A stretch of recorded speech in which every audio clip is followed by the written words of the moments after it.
Hey everybody, Livingston here. Today we're doing 12 Angry Men viewer comments, which there was a lot of comments on this movie after I posted it this past Sunday. So I figured I'd go through your comments when I get this many for a particular movie or TV show and see what you had to say about it. So let's dive in. EJ Tapan 1802 says, one of the things I love about this film is that there are valid points made on all sides. It isn't all one-sided, and it isn't just one big point that changes everyone's mind. Such a well-crafted script, such a fantastic cast of characters, all put in the hands of a superb director, chef's kiss. I gotta say, I agree with you wholeheartedly. It's a really good movie. I enjoyed how they ended up going through the story, the process of how they became, started going to one side where it was 11-1, and then suddenly it was 11-1 the other way, where everybody was thinking innocent and not guilty, instead of guilty and thinking the kid actually did murder whoever he murdered in the movie, which was his father. But it was very well made, something that could definitely be seen on like a theater stage, all taking place in one room. Just wonderful, kept my interest throughout the entire movie too. Robert Jewell 9727 says, this film is pretty much perfect. Every shot has relevance, and in a way it really has a fly on the wall quality, although the fly is not just on the wall.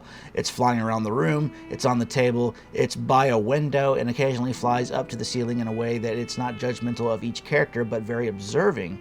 Also, I love how the story written by Reginald Rose, how wonderful are underlying details that give each character real individuality, that gives their POVs such detail. Like Henry Fonda's character is an architect, so he's interested in the building blocks of the case, or how Jack Warden's character is constantly looking at his watch, who gets into an argument with a watchmaker who is concerned about the timing of the accused going back to his and his father's apartment and what was really going on within that time. It's just brilliant, and of course all the actors were absolutely top-notch. Yeah, I gotta say, the acting was superb in the movie itself. I loved how everybody was going back and forth with one another. Felt very natural in the way it was delivered. Of course, we have Henry Fonda and the two Jacks, Warden, and I can't even think of the other guy's name now. But the two Jacks, and along with everybody else who was a part of this movie, they did a great job portraying their characters in the ways of how they were brought up, and how some of them had certain prejudices towards one another or towards certain ideas. So it was very well done by Sydney Lumet. Ox Hines says, hey Livingston, this was originally a teleplay for a Playhouse 90 type show in the 50s, which was basically filmed theatrical productions broadcast during the early days of American TV. Before formulaic sitcoms and dramas became TV staples, actual playwrights were tapped to provide original or adapted content of high quality. The story really works as a theatrical piece with 12 players in one setting. A few years later, the great Sydney Lumet directed it for film. Lumet is considered one of the quintessential New York directors like Woody Allen, Martin Scorsese, and Spike Lee. The film is considered one of the greatest courtroom dramas ever made. It is my 11th favorite film of all time. 11?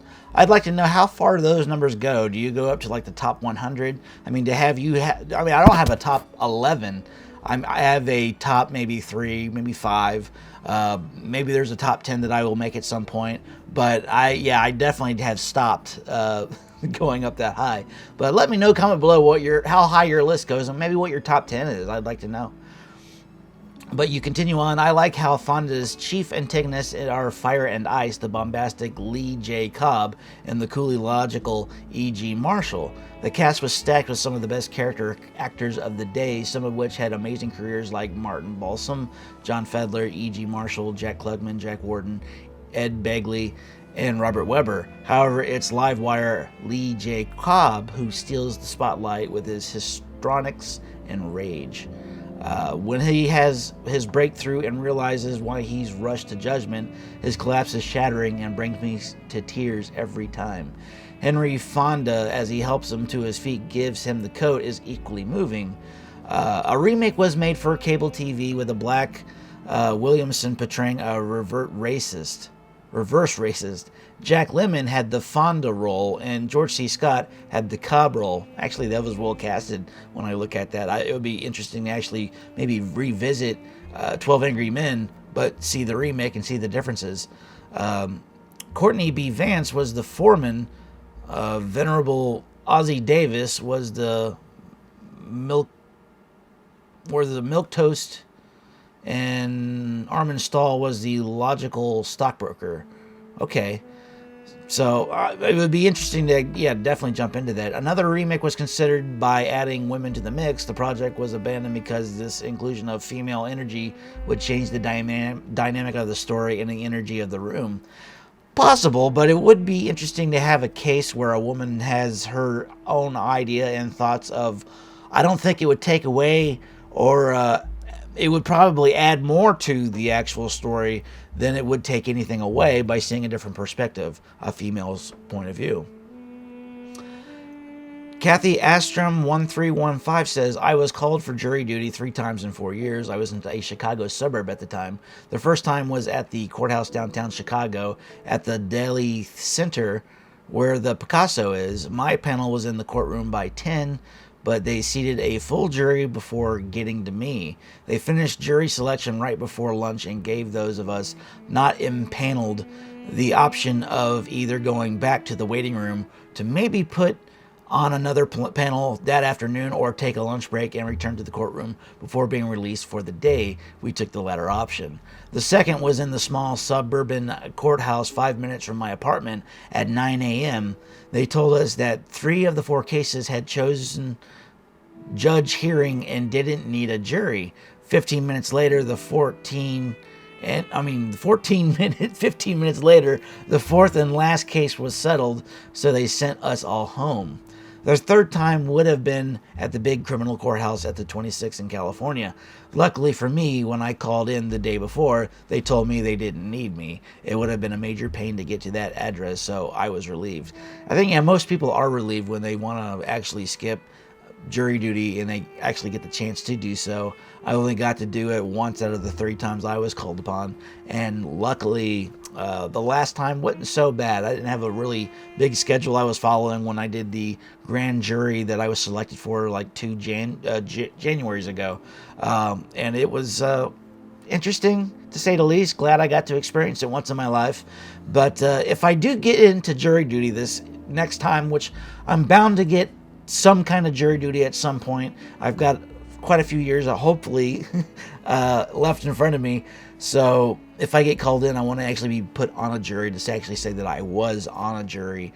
The relevance of the case wouldn't really matter, but it would be interesting to actually go through the process like they did in 12 Angry Men. But I would rather just not go or not be chosen at all. But if I had to choose, just put me through the process and let me just see what it's all about, since I've actually gone 3 times without actually seeing the process. But oh well. Coastal Nomad. Man, when they put it all together, I have a hard time splitting up the words. Great reaction to this classic. I saw this presented multiple times as a play in high school in the early 80s. Shout out to the legends in this movie: Henry Fonda, Lee J. Cobb, Jack Klugman, Martin Balsam, E.G. Marshall, Jack Warden, Ed Begley. Director Lumet wrote in an article, I shot the first third of the movie above eye level, shot the second third of at eye level, and the last third from below eye level. In that way, toward the end, the ceiling became more to appear. Not only were the walls closing in, the ceiling was as well. The sense of increasing claustrophobia did a lot to raise the tension of the last part of the movie. The kid not remembering the films is a believable statement. Movie houses weren't multi-screen when this movie was made. A cinema showed 1 or 2 movies, so in the evening you could buy a double feature ticket without ever asking the name of the films. As angry kid wanting to get out of the summer heat buys a double feature ticket and spend that time stewing in anger, paying no attention to the films, is quite believable. Another classic movie that mostly takes place in one room is Arsenic and Old Lace. 1944, it had a long run on Broadway, and the movie was shot using most of the actors from Broadway production. I actually seen Arsenic and Old Lace with Cary Grant. Good movie and a good recommendation for anybody out there who wants to actually jump into another classic. Let's move on to OK5045, who says, go in with an open mind. The film had the best stage actors in New York, many of whom became Hollywood stars. Very true. A lot of them I actually knew who they were, and some of the movies that they played in were things that were in the 80s and 90s as well. So interesting to see that this movie really made a lot of careers take off. LVVMCMLV, whatever. That seems like it's like Roman numerals, but I don't know what all of that is, if that is a Roman numeral. But anyway, my favorite Henry Fonda movie is the often overlooked Sergio Leone Western comedy from 1973, My Name is Nobody. Original title, I can't read that. With Fonda and Terrence Hill. Hilarious. Okay, well, I might have to watch that for the channel because I've never actually seen it. Ikevech558 says, Sydney Lumet is one of the great directors of all time, and this is his first movie and also one of his best. Another movie by Lumet that I always recommend is Failsafe from 1964. It also stars Henry Fonda. Other old movies that I suggest that were not made by Lumet are To Kill a Mockingbird 1962, Inherit the Wind 1960, and Judgment at Nuremberg 1961. All three are highly renowned courtroom dramas filmed in black and white. I've heard of them all, actually, so and I haven't seen any of them, so I'm going to have to sit down and watch these movies. I said to sit down twice. Actually, that's 3 times now. But anyways, I'm going to actually watch these movies at some point, probably for the channel. So thank you so much for the recommendations. Building a story and characters, that two of the great things with these Hollywood classic films. I had another great classic with the same lead actor, Henry Fonda. He plays Tom Joad in The Grapes of Wrath. I don't even know if I said that right, but his first name's Tom, and it's The Grapes of Wrath, 1940. It's an amazing story about Midwest farmers during the Dust Bowl right after the Great Depression, with the hundreds of families forced to pick up and go literally overnight and head towards California and hopefully some work. Thank you for the reaction and good luck with the channel. Thumbs up. Thank you so much for actually commenting, and that was from Big Bo 62. I appreciate the comment, and I will put The Grapes of Wrath on the list. I've actually heard of that as well. I just haven't sat down and watched it. I did kind of half watch it back like in middle school. They did play it for us, but I don't remember a thing because I was too engrossed in what I was doing, which was probably doodling at my desk. James Drynan says, Sydney Lumet first venture as a film director. Of course, he later gave us Dog Day Afternoon, Network, Failsafe, The Verdict, Serpico, and more. A dream cast of New York's finest actors and a brilliant screenplay by Reginald Rose, as close to perfection as a movie can be. I have to admit, it probably is one of the most perfect films that I have on this channel. And Lumet did a wonderful slew of films. Dog Day Afternoon, I did watch Network, and I have seen The Verdict and Serpico, but I have not seen Failsafe, so I might have to put that on the list to watch for the channel, but every movie I have watched of Lumet's is pretty good. Dage24601 says the cast spent 2 weeks before filming and rehearsals, not frequently done today, which allowed them to deeply inhabit their characters.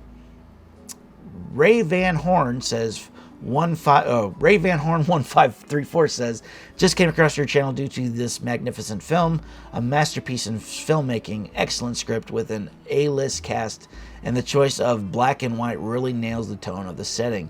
Fantastic performances all around, especially by Ed Begley, who played the bigot, and Lee J. Cobb as the last juror to concede the innocent verdict. If you're inclined to do more classic film, I'm sticking around.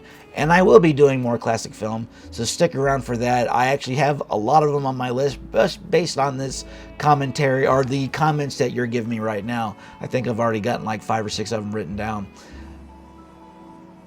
Dage24601 says, the sets were movable, so in some scenes, walls were pushed in closer to the cast to intensify the feeling of pressure.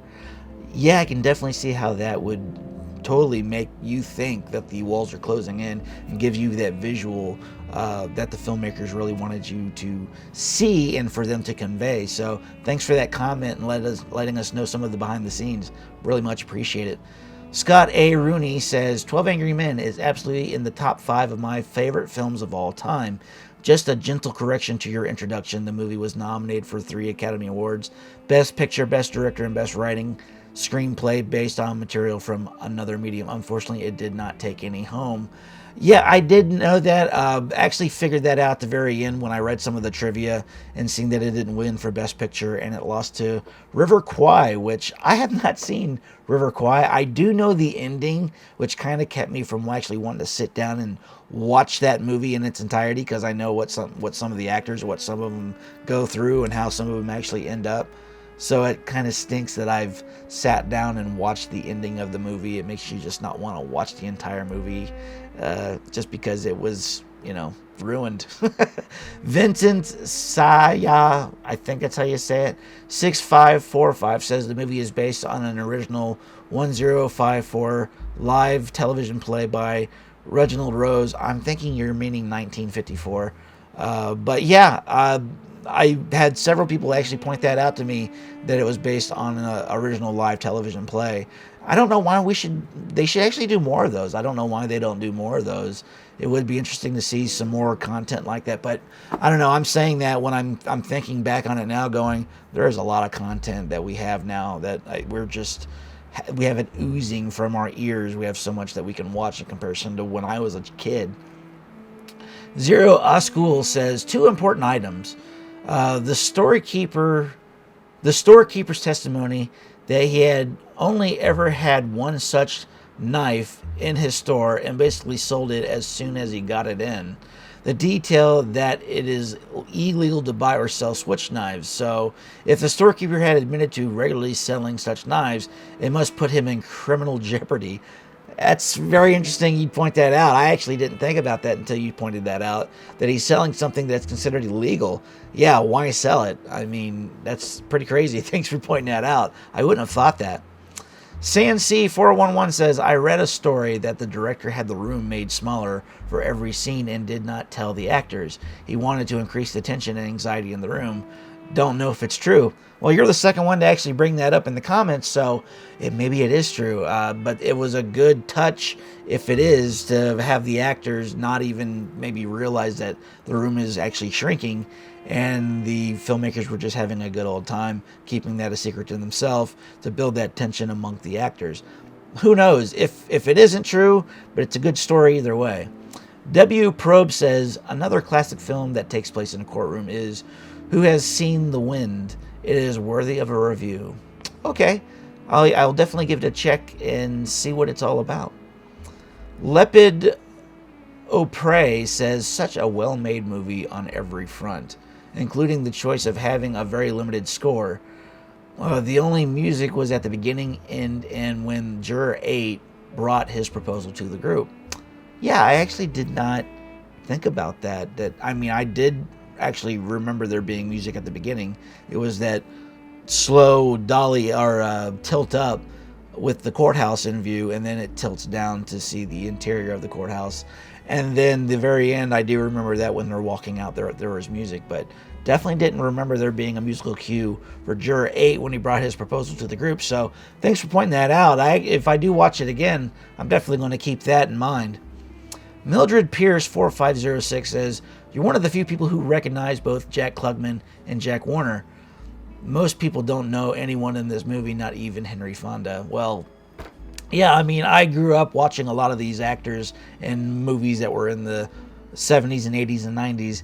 Jack Warner was very much somebody that I recognized from Problem Child from the 90s. He was also in The Replacements with Keanu Reeves and Gene Hackman that came out in 2000. Great movies, very fun to watch those films.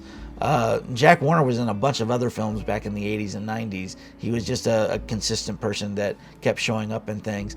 Jack Klugman, I remember him from Quincy and The Odd Couple.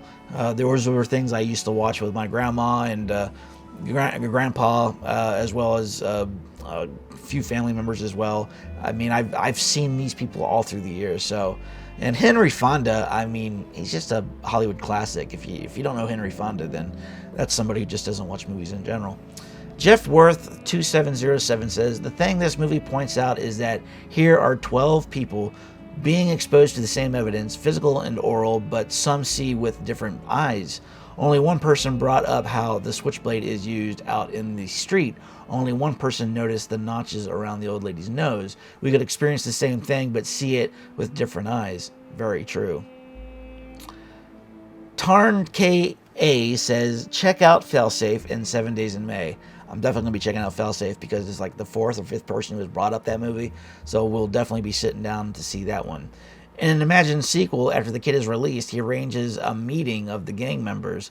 All but one show up at the meeting where the kid told his story about the trial. When he finished, he asked each where were they that night. Realizing that all had alibis except for the missing boy, that started a search. Hours later, they found the boy in a dark alley dying from knife wounds. After questioning him, he admitted at being jealous of the kid, finding the knife and killing the kid father so the kid could go to prison, but was shocked that the kid could be executed for murder.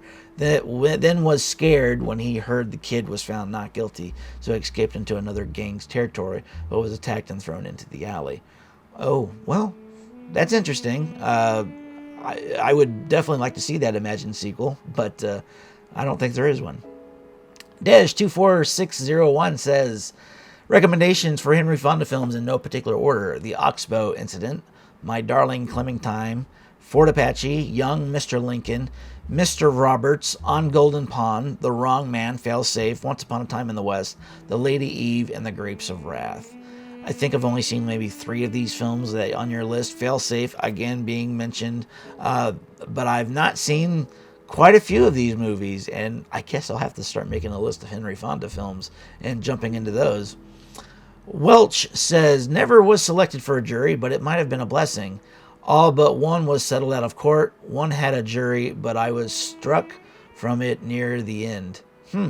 Yeah, it's lucky to be struck from the jury, because you might possibly be a part of a case that could last a week or 6 weeks. Who knows? Could last for a while. Stogie2112 says, the best part about this story is that the boy's guilt of innocence is irrelevant. The story is the 12 jurors, their distinct personalities and issues, how they interacted with each other, and how they came to a consensus. Groupthink and peer pressure versus freedom of thought. Prejudice and bias versus objectivity. Very true, and it touches on all of those, giving you what it would be like to, be that one person who was against 11 other people, and fighting that peer pressure of needing to be along with everybody else. I mean, wanting to be accepted. It's all about, our human nature and how we feel as people. And sometimes it's just better to vote along the group than to actually stand against them. And Henry Fonda's character very much did that and showed that there were many perspectives to this case, and everybody started coming out of their shell and started to think for themselves once they realized that it wasn't just an entire group of people, that there was people that were starting to change their mind about the case itself. So yeah, great movie, and it did a good job pointing out those portrayals of human nature. Zero Oskul says, The Clouds by Aristophanes from about 400 BC is about a dad who wants his son to go to college to learn to be a good businessman, but his son just grows his hair long and wastes his dad money on horses and wagon parts for chariot racing. So the dad goes to college to learn to outsmart his son and get him to quit wasting his life and his father's money. Yeah, I mean, it's kind of an age-old thing, isn't it? We're always going against what our parents want for us, and it's throughout a lot of different stories throughout history that shows that the youth like to be rebellious, and then we don't understand what's going on in life until we actually live it for ourselves, and then we get to the point where our parents were at that age when they were teaching us how to be, and then suddenly it dawns on us how right they were or are. So yeah, it's just funny that typically it takes learning life lessons to figure it out for yourself, and sometimes it happens way too late in people's life. Mildred Pierce 4506 says, the guy on the right, Ed Binns, played a bad guy in the movie Vice Squad. Vice Squad. That's another one I haven't seen. Might have to put it on the list.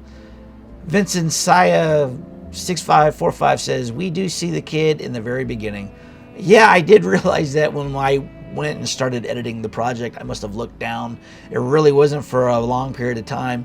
He had that one scene where it was just him kind of looking and going, oh crap, what is the jury going to pick? Are they going to make me want to, are they going to make me become another victim to the electric chair, or am I going to be acquitted?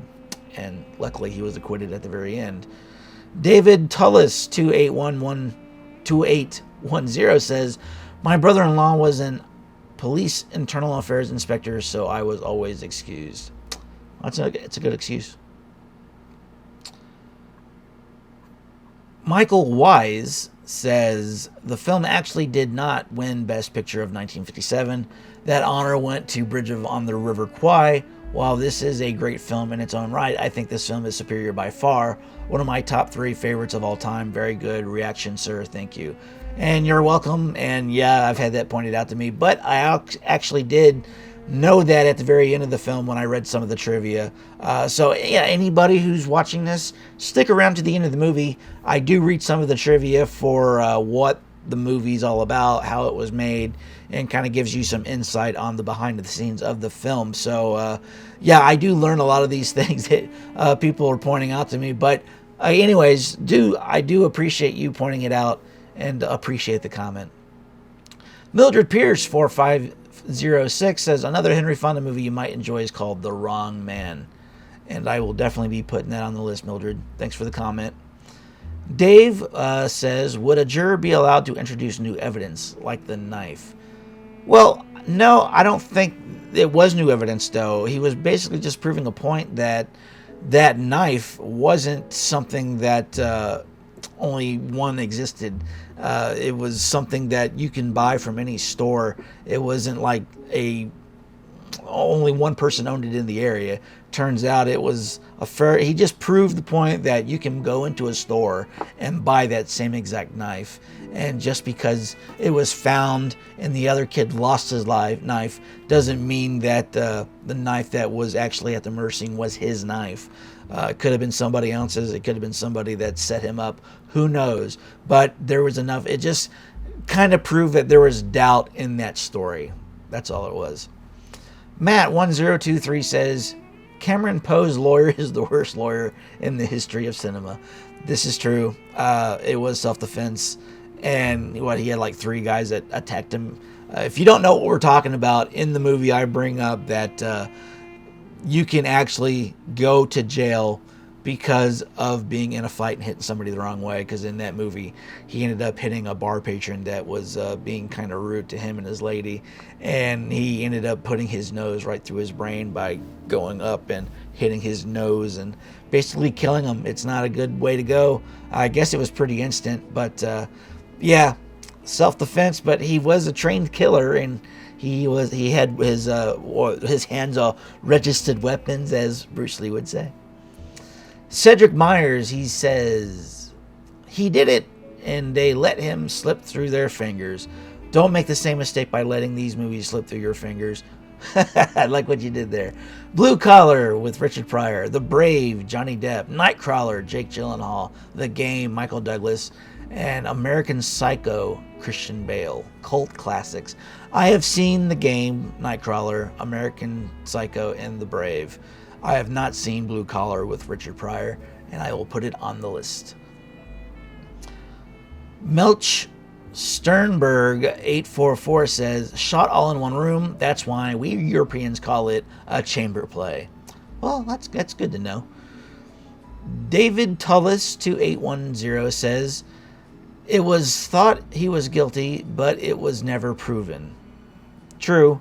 I mean, nobody wants to send an innocent person to jail, and there was enough doubt in that case to just prove that there was a possibility he might not be guilty. So yeah, that's what the American court system's all about. If you can't prove it without a doubt, then you can't go to jail. Pucker 672 says, watching other people watching movies is a thing now.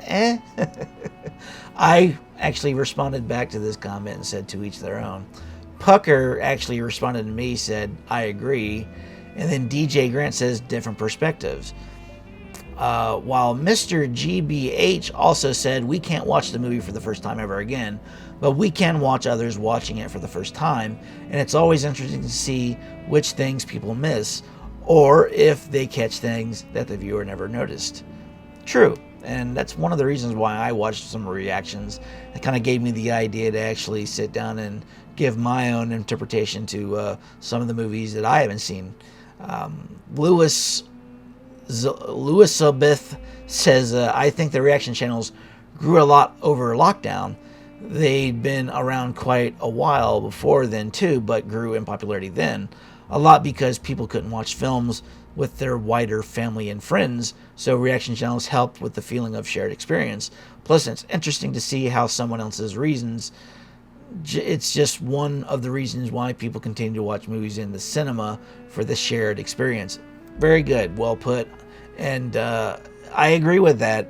It's the shared experiences that make me want to do this, and it makes you want to comment and tell me what your thoughts are on the movie itself, and that's why it kind of grows a little bit of a community and gets people discussing some of the things that I like discussing, which is film in general. So I appreciate everybody commenting and letting me know your thoughts on some of the movies that we've been watching on this channel.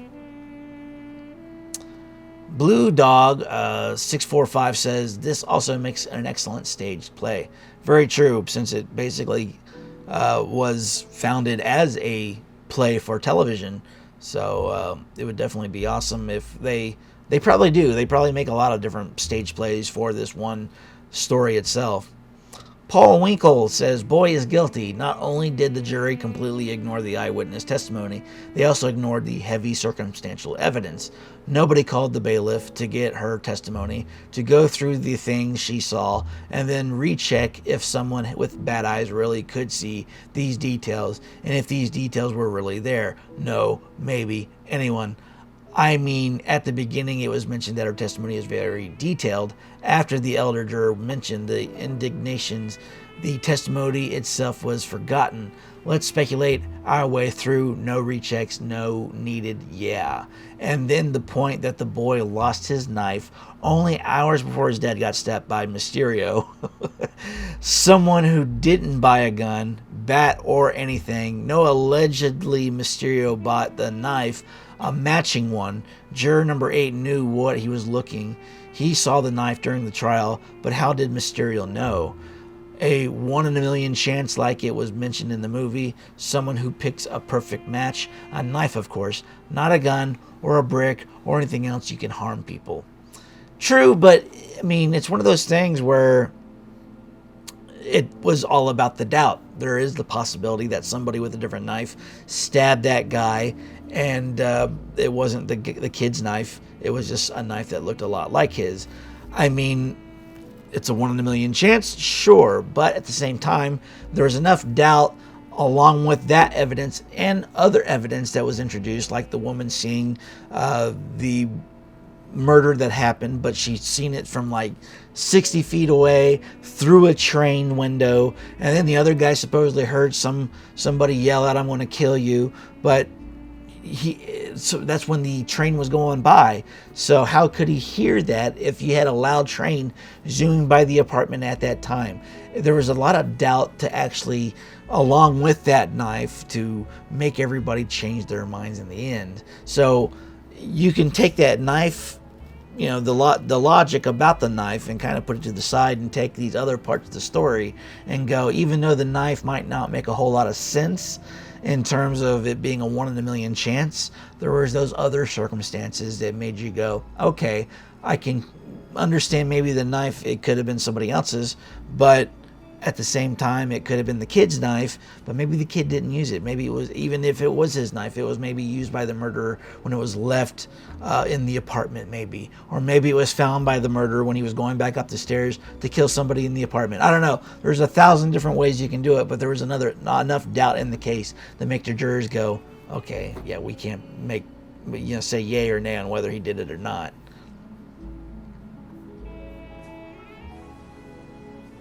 Mildred Pierce, 4506, it was originally a TV play.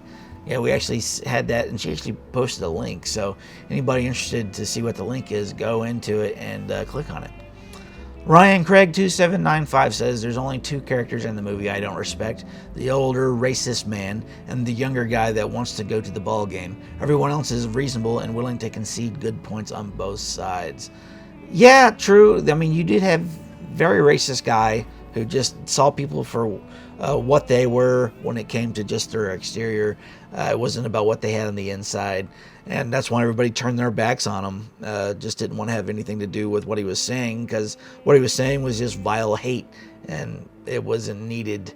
It wasn't something that people appreciated, and they let him know.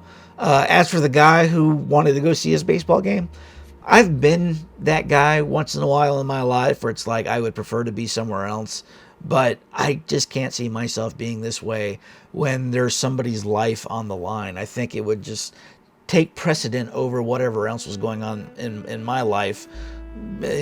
Being that, if it was like a final baseball game or the World Series or something, sure, I would be angry that I'm in this situation instead of having a good time at the ball game. But when it's somebody's life on the line, you kind of have to overlook those things, those superficial things that give us some joy, and look at what's presented in front of us at that point. Welch says, possible, but is it reasonable? Anything is possible. You might meet Putin tomorrow. Is it possible? Talking about a certain part of the movie of there being a reasonable doubt in the actual case when Henry Fonda brought it up. Yeah, anything is possible, even possibly meeting Putin tomorrow. I seriously doubt it, but for some reason, if he happens to be flying over to go to Washington, D.C., and then had to make some kind of stop at the airport, and I just happened to bump into the guy on my way to some other thing, there is that possibility, but I gotta say it's more of a 1 in a billion chance that I'd be running into Putin tomorrow. W.M. Westbrook says, nominated for Best Picture, it appears. Didn't win. Yeah, we know that River Kwai ended up taking the winning spot of that year instead of 12 Angry Men, which I think a lot of people probably believe 12 Angry Men should have been the one to actually take the thing. But that happens every year, doesn't it? You always think it's going to be something, and it ends up being this other movie.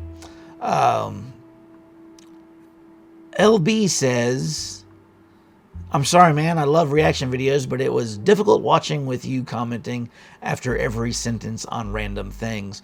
Guys say a ha, you say a ha. Stopped watching after 7 minutes. Well, since I only had one negative review in the comment section over, the 70 comments that I just went through, everybody has validated their own opinion. I appreciate your opinion, but I gotta say, other people enjoy my commentary, but this is a commentary and reaction channel, so we are here to discuss and talk about the movie as we're watching it. That's what it's all about. If you want to go watch the movie without any commentary, go watch the actual movie and don't watch it with commentary. But thanks for the comment, regardless if it was a negative one. Thanks for stopping by, even if it was for just 7 minutes. But anyways, thank you everybody for commenting. I appreciate it.